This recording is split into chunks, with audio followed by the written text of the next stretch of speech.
So, have you ever found yourself thinking just a little too much about something simple? Hmm. Like maybe a small decision or, a conversation you had, or even just a message you were trying to send. Oh, definitely. And then you just replay it in your head again and again and again. And, well, again. Yeah, that feeling, that loop. That's overthinking, right? And look, Okay. if you've experienced it, you are definitely not alone. That's so true. It's incredibly common, a very human thing. And today, in this deep dive, we're really going to unpack that, why our brains get stuck like that. Right. And more importantly, we want to give you 8 practical, really actionable ways to stop it, or at least, reduce it quite a bit. Okay. The goal really is to help you find a bit more calm, a more free mind.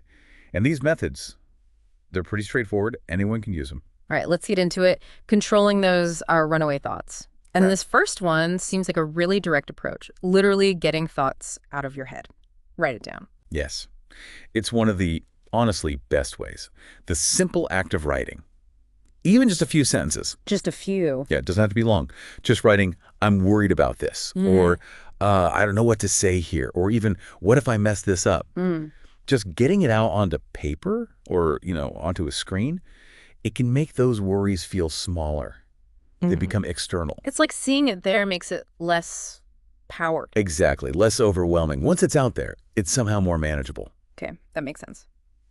So building on that idea of getting it out there, sometimes just writing isn't quite enough. You need to hear it. Mm-hmm. Which brings us to the next idea. Say it out loud.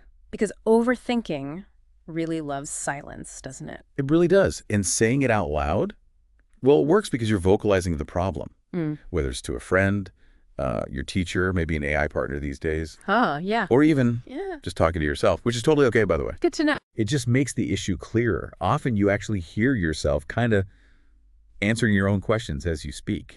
It breaks that silent loop. So the act of actually forming the words helps organize the thought. Precisely. It forces a bit more logic onto it rather than just letting it swirl around inside. Okay. Now, what if that loop feels really stubborn? Like you just can't stop it. This next one sounds like a neat little trick. Set a timer. Yeah, it's a practical way to break that mental loop. Just tell yourself, okay, 5 minutes. That's it. 5 minutes. That's it. Give yourself that permission to think about it, Yeah. but only for that specific time. Overthinking is kind of like a YouTube video stuck on repeat. Huh. Good analogy. The timer is basically you pressing stop. Okay, time's up. Let's move on now. I like that. Giving it a defined space, then cutting it off. Okay. Now, we often think of overthinking as just happening in our heads, right? Purely mental. But this next point reminds us it's physical too. Move your body, because overthinking lives in your head. Exactly. Yeah. And moving your body physically pulls you back into the present moment, into your physical self. How does that work? Well, physical movement gets you out of those internal thought cycles and connects you to your senses right now. It doesn't have to be a huge workout. Right. Just a short walk, maybe do a few stretches, or, hey, dance in your room for a song. Seriously, even just a quick 2-minute walk around your house helps shift your focus. So it's not just a distraction, it actually changes your state. It does. It grounds you, Yeah. pulls you out of the abstract worry and into the physical reality of now. Okay. Let's talk perspective then. Because we often overthink such small things, don't we? Oh, absolutely. Like a text we sent, or something someone said in a meeting, a tiny mistake. This next tip feels really useful for that. Ask yourself, will this matter in 1 week? Yes. Yeah. This is all about shifting perspective, putting things in context. Right. When you ask that question, will this really matter in a week? Or maybe even stretch it out. Will it matter in a month? If the honest answer is probably not, well, that's a really strong signal. A signal to you. A signal that it's time to let it go. It helps you see the actual size of the problem, which is often much smaller than your overthinking brain makes it seem. Zooming out, basically. Okay. That leads kind of nicely into the next point, which feels like a big one. A fundamental truth, maybe. Yeah. Acknowledging what you can't control. You can't control what other people think. You definitely can't control the past. And you can't control the future either. That's a tough one for many people, but it's so crucial. Because trying to control the uncontrollable is, well, a recipe for overthinking. So what can you control? Well, that's the empowering part. You can control your reaction right now. Okay. So instead of spinning about what you can't change, you pivot. You can tell yourself internally things like, okay, I did my best, or right, I'll learn from this, and crucially, and now I'll move on. It's about focusing your energy where it actually counts. Exactly. Yeah. On your response, your next step. So, if overthinking pulls us into the past regrets, ruminations, or throws us into the future worries, anxieties, then the place where we actually find peace is, well, it has to be the present. Precisely. That's where inner peace lives, in the NOW.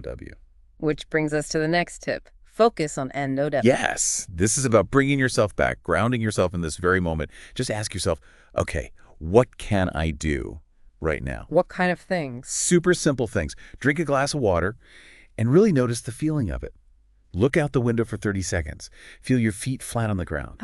Sensory things. Exactly. Physical sensations. Yeah. Or even just smile. Even a tiny little smile. It anchors you to the present, interrupting that mental noise. Gently pulling yourself back. I like that. Okay, final tip.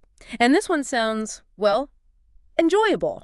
Yes. Do something fun. It's like medicine for the mind, isn't it? Your brain needs a break sometimes. It absolutely does. And there's a practical reason this works so well. When your brain is busy having fun or just engaged in something enjoyable, there's simply no space left for overthinking.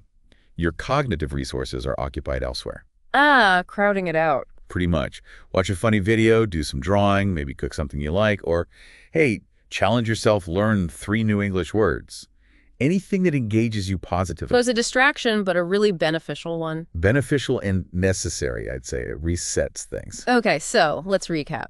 If your brain sometimes feels, I don't know, like that hamster on a wheel, just running and running with thoughts. Yeah, that image fits. Remember, these 8 ideas aren't really about stopping all thoughts. I mean, that's impossible, right? Completely impossible, and not the goal. It's more about learning to slow them down one at a time and kind of taking back the reins of your own mind. Exactly.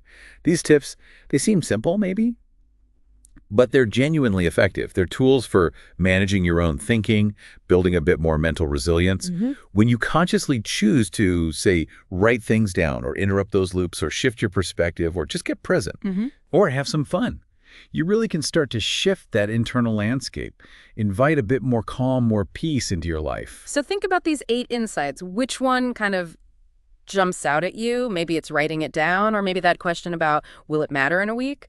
Or just getting up and moving. Yeah, one might resonate more right now.